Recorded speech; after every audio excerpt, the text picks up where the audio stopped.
Compass, power bank, portable fan. I check each item with the shopping list on my phone before adding them to my cart. The Hunters Association will host an outdoor team building event soon, and for some reason, Xavier and I ended up with the task of buying supplies. Nearby, Xavier's cart is already overflowing with all sorts of snacks. I should have let Xavier handle the outdoor equipment. Hi, miss. You must be an avid outdoor enthusiast. After all, you bought all this outdoorsy stuff. Actually, these supplies are for... The floating auto in front of me seems to be running an automated program. It ignores my explanation and gives me a sales pitch. How does a durable waterproof tent sound? Do you need lightweight non-slip trekking poles? Or are you looking for a high-capacity power bank? Participate in the Outdoor Sports Club's annual flash sale! Complete our Finders Collectors checklist, and you'll get everything in your shopping cart for free! Wait. Our offer also applies to outdoor supplies! But these are considered work expenses. They've technically been paid for already. Then you must be an outdoor sports enthusiast, enjoying tests of speed and passion. You're interested in excitement and thrills or teamwork and rapport. I really just came here to do some shopping. Ready to escape from the chatty Otto, I wave my hand dismissively and turn around. Only partners who are perfect for each other can succeed in our event. It's a shame you don't have one. Oof! Look at that. Xavier, pushing a cart overflowing with snacks, waves at me. Then he walks over. Says who?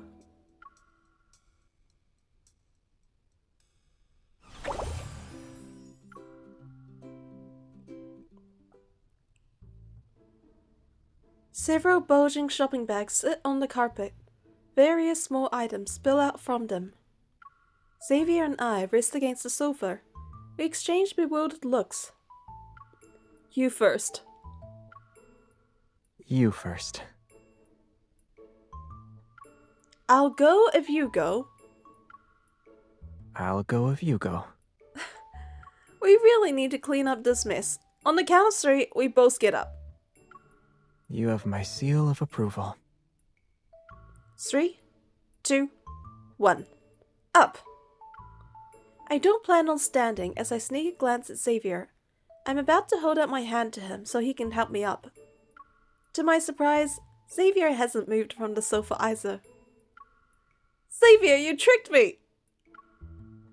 You're the one who tried to trick me first. Oh, that look on his face. Looks so depressed.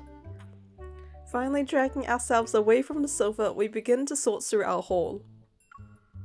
I think the list said we needed trekking poles. Technically speaking, it's a trekking pole. But in terms of size, it seems to have been made for Lilliput's citizens. Oh no. Xavier balances the trekking pole, aka a pin, on his thumb. Then his index and middle fingers wobble across the coffee table towards me.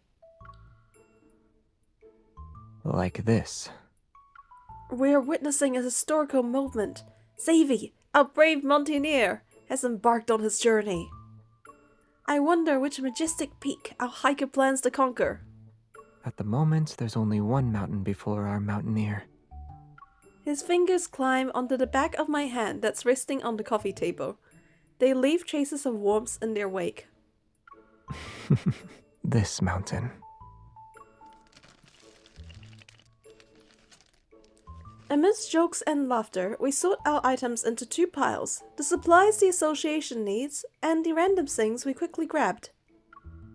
The tent-shaped calendar is pretty neat. I think I'll keep it. And this traditional herbal spray is really effective against the mosquitoes. It's perfect for summer. Do we need any decorations? Every corner of our home has been taken over by a plushie army. I glance at the model off-road vehicle in his hands and think for a moment. Why don't we use it as a prize for the team building event? Let's see who's lucky enough to get it. Then we can't use it for the outdoor shooting competition. You'll end up taking it home. Isn't there going to be a cooking showdown at the picnic? It won't be useful. That works, actually. I'm confident I'd win. Of course you would. As he's about to put away the model box, a small card falls out. Looks like we need to scan the QR code to participate in an event. But it expires tomorrow. I guess we can't wait for that lucky colleague after all. I take out my phone to scan the QR code. Blue light ripples across the card, and to my surprise, a small holographic screen materializes. The Off-Road Club is having a sale for its grand opening. Get 10% off when you sign up for an annual unlimited membership pass. You. Again. A bright blue beam of light scans our faces several times. Both of you are attractive. You look super cool in off-road racing gear. The typical sales pitch. Your colleague from the photography department said you look pretty in every picture. I don't think what you wear makes a difference. Otto doesn't understand what you said, but Otto applied a special discount just for you. Place in the top 10 at our upcoming off-road racing event, and you'll get 90% discount on an annual unlimited membership pass. Xavier and I exchange a knowing glance. This sales pitch Is really bad. Otto genuinely wants to offer benefits to our valued customers. This isn't really a sales pitch. To be honest, I'm a little curious about how Xavier would look behind the wheel. Hey Xavier, there's no reason not to join the race, right? Otto got you to switch sides? I raise my chin at him. I'm more reliable than that little robot. I know my target audience well. So my sales pitch will definitely convince you. I don't believe you. Here's the info about the race. It has the event guidelines and whatnot. I turn the phone screen towards myself and scroll through the message. Hopefully I'll find something that might catch his interest. The race venue looks amazing. The mountain scenery is gorgeous and the water is clear. If you want to see beautiful scenery, we can go to a resort during our vacation. The supply stations have a remarkable variety of food. They've got barbecue, noodles, fruits, everything. The buffet downstairs offers the same stuff. Your annual membership lets you get custom off-road gear. You'd look cool with it. We can visit Twinkle Photo Booth in a few days and see if they'll let us rent off-road gear. I continue to browse the internet on my phone, but I run out of reasons. I guess I won't be seeing Xavier drive an off-road vehicle after all. Alright then. Suddenly he grabs my hand. Somewhat bewildered, I look up at Xavier. You've given me many reasons, but none of them were what I wanted to hear. The reason that would actually convince me.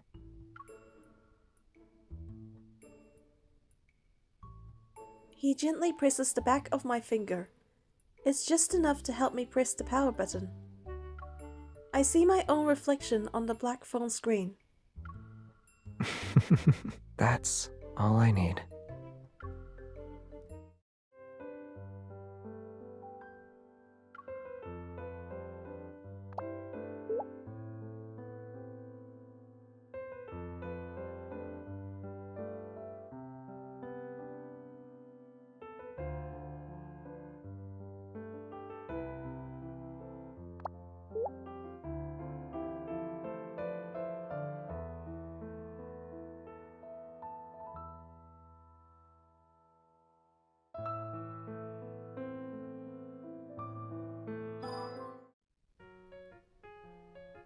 After the Hunters Association's outdoor team building event ends, Xavier and I officially begin preparing for the off-road race.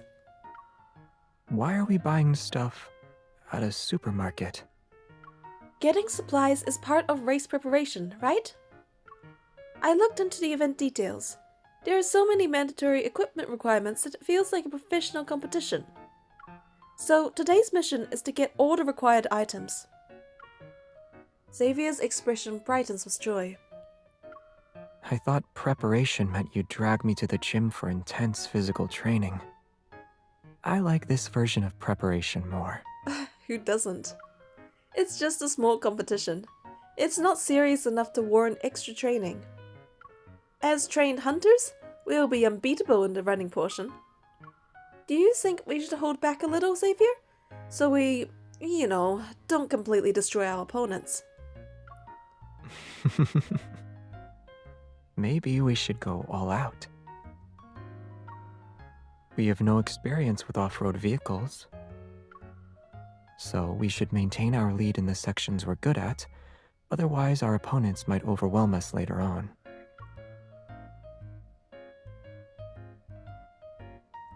We put all the equipment in our cart. Collapsible water bottles, survival whistles, power banks, and other required items. On our list, only one item remains unchecked. 500 calorie energy supplies. After wandering around for a while, I finally found what we need in the sports nutrition section. Energy gel? The name doesn't sound appetizing. I looked it up. Energy gels have a lot of calories and are the fastest way to replenish energy during intense physical activity. Each small packet contains over 100 calories, and we'll only need to toss a few into our bags. They are lightweight and convenient. The snack aisle also has plenty of high-calorie options. Xavier takes my hand and walks towards the snack aisle without even glancing at the aisle markers. Sure. Wait, Xavier! You can't exactly run and munch on snacks at the same time. With energy gel, you just tear open the packet and eat it. It's more convenient. Well, you could probably eat tofu too. Not interested. According to the reviews, it tastes like jelly. It can't be that bad, right? I quickly spot a cherry-flavored energy gel from the shelf and grab it. Just think of it as cherry-flavored jelly. You like that, don't you? Xavier's determined march towards the snack aisle finally comes to a halt. The requirements explicitly say we need to get 500 calorie energy supplies. A box of fried chicken is almost 500 calories. No! Are you sure we can't bring that? No, I'm sure! I imagine Xavier racing through the suburbs in his off-road vehicle. He's as fast as lightning. Yet the cool image in my mind suddenly transforms into him doing cross-country running while carefully balancing a box of fried chicken. I mercilessly reject this proposal. No! After ensuring our equipment is ready, Xavier and I start reviewing the other important points about the race. Equipment, check. Good physical condition, check. We only have basic wilderness survival skills left. This started as an off-road race, and now we're on a survival show. Didn't you have something like Wilderness Survival Guide in your bookshelf? Stepping on a stool in front of the bookshelf, I start searching. It has a lot of good advice from experts. It might be useful for hunters like us. And if we actually end up lost in the wilderness, getting food shouldn't be a problem with our skills. We still need to be careful about identifying sources of food, especially mushrooms. Definitely not after last time. Got it. No matter how hungry we get, we'll only pick the edible mushrooms we can identify. Then we'll boil them for 2 hours just to be safe. Starting a fire can be tricky sometimes though. We need a fire starter. We can prepare in advance by making tinder with certain plants and storing it as a starter. Oh, don't tell me you've already read the whole book. I watched some wilderness survival shows. But the white noise from the rainforest was too soothing. I fell asleep pretty quickly. A light bulb goes off in my head as I hop down and steady myself by using Xavier's shoulder. What was that survival show called again?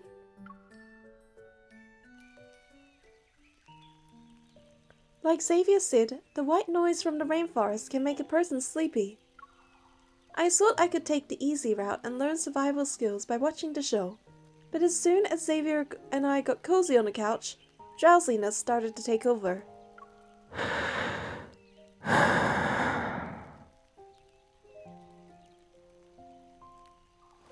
My body sways uncontrollably as it sets in. Xavier and I end up bumping each other's heads.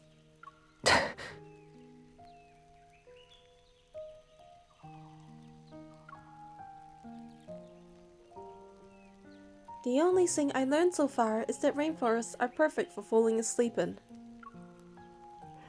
Same. At least Vesta has fire now. It'll protect her against rainforest predators and the cold night. How long were we out? Did they already finish the fire starting segment? Now, Vesta is twisting tree bark into rope. She's planning to use these to practice some knot tying techniques. I need to find something to do, otherwise Xavier and I will drift off again in a few minutes. I get up and look around the house. I find a ball of yarn in a drawer that's seldom used. Just watching it isn't enough. We do need to try it ourselves. Why don't we use this yarn? We can learn those knots that are being shown on TV. Thanks to my hunter combat training that involved being out in the field, basic knots are a piece of cake. Oh, the girl's a badass. But some of these advanced outdoor knots are a different story. You thread it through here, then pull. Haha, I did it! I managed to tie a perfect knot before Xavier does. I figured it out. Here, let me teach you. I undo my previous knot and give Xavier a quick demonstration. Miss, you're tying it so quickly. Are you afraid I might actually learn how to do it? Okay, so you take the string and loop it around here, then... After guiding Xavier's hands to loop the yarn one time, my mind suddenly goes blank. Thread it through the left side? No, wait. Was it right? With my professional guidance, the yarn in Xavier's hands are quickly turned into a hopelessly tangled mess. Wait, why can't I do it anymore? Maybe when you're teaching me face to face, the directions are reversed. You're not wrong, which means...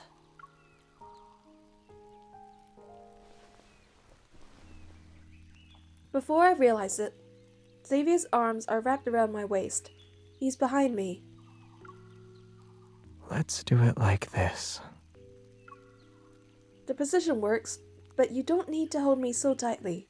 I need room to do a proper demonstration. Okay. He slightly moves back to try and create some space between his arms. But after a short attempt, he sighs. Oh no, you've tied it too tightly. I can't move. The yarn is between his fingers, across his knuckles, and around his palms. The loops around his wrists are so tangled that it's impossible to tell where they begin or end. According to that TV show, this knot is commonly used for hunting. The more the prey struggles, the tighter it gets. Was it always this effective? Only against you. As if to demonstrate his point, he begins to struggle against the yarn. Not only do his hands become more tightly bound, but the effect can be seen at his wrists and biceps. I'm pulled even closer into his embrace. Xavier, be honest. You know how to tie the knots, don't you?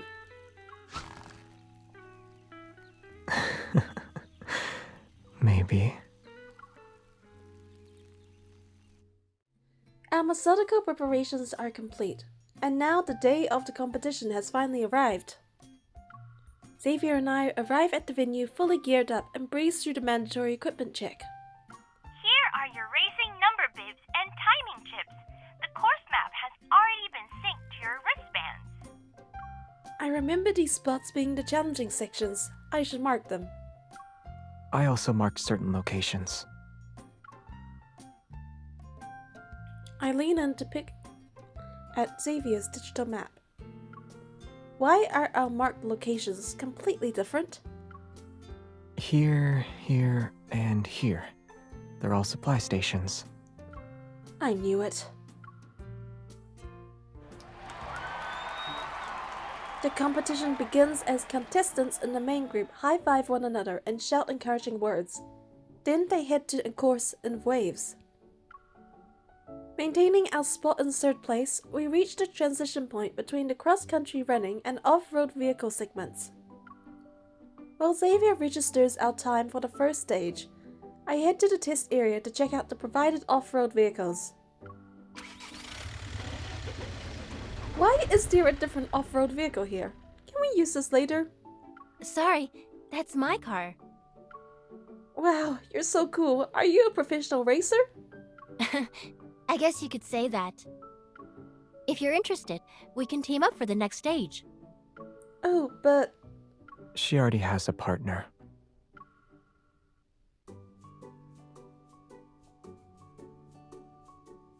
I hear a familiar voice behind me. When I turn around, I see Xavier walking towards me with new racing number bibs. Here you are, partner. I toss the outdoor goggles to him. Xavier catches them with ease, nods to the contestant, and then leads me away. Let's pick out our car. Oh, okay, then. I try to turn around to say goodbye to the contestant. However, Xavier cradles my face in his hands and turned my head back.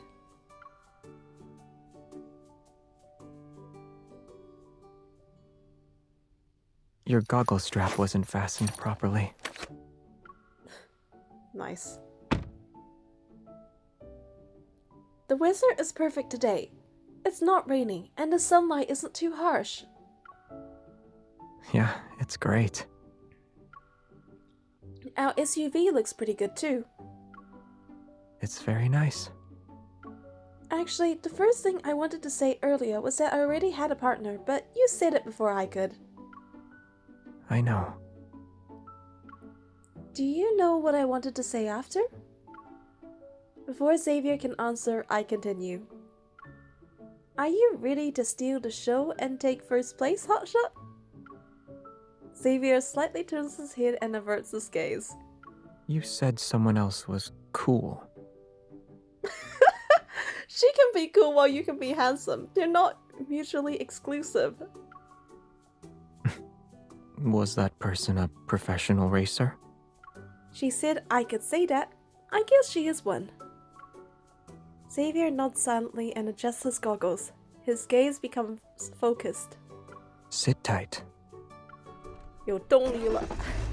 More determined. Dust billows out behind us and the engine roars. The car shoots forward like an arrow. Wait, I think we're going the wrong way. If we use the mountain path that's 300 meters ahead, we'll reach the next checkpoint sooner. We're going the right way. Uh-huh, if you say so. I didn't know we could take shortcuts. As I glance between the red dot on my digital map and this treacherous mountain trail, the reason why no one takes this shortcut becomes obvious. The path is bumpy. Not to mention, the rough terrain, muddy descents, and sharp turns demand precise control. But Xavier remains composed. Finally, a gentle slope appears when we're 3 kilometers away from the finish line. Xavier floors the accelerator and the SUV races up the slope at full speed. It traces an arc through the air. The SUV lands smoothly and guides back to the pass.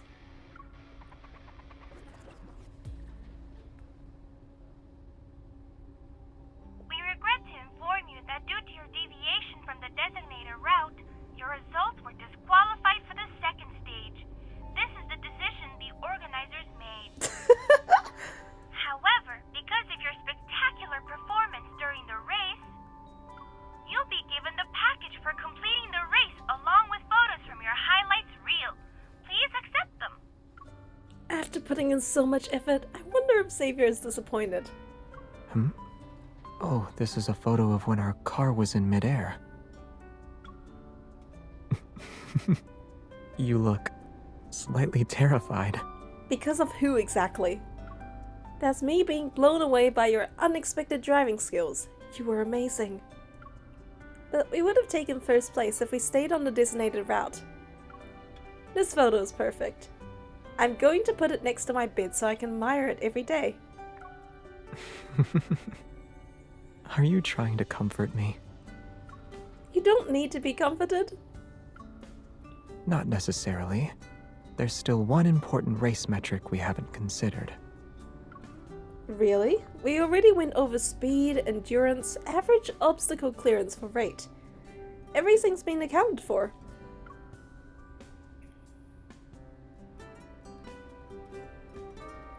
Xavier leans in, and once again I see my reflection. I see my reflection in his eyes. Yeah, there's still one last thing. Did I meet your expectations this time? Why does he look so sad when saying that?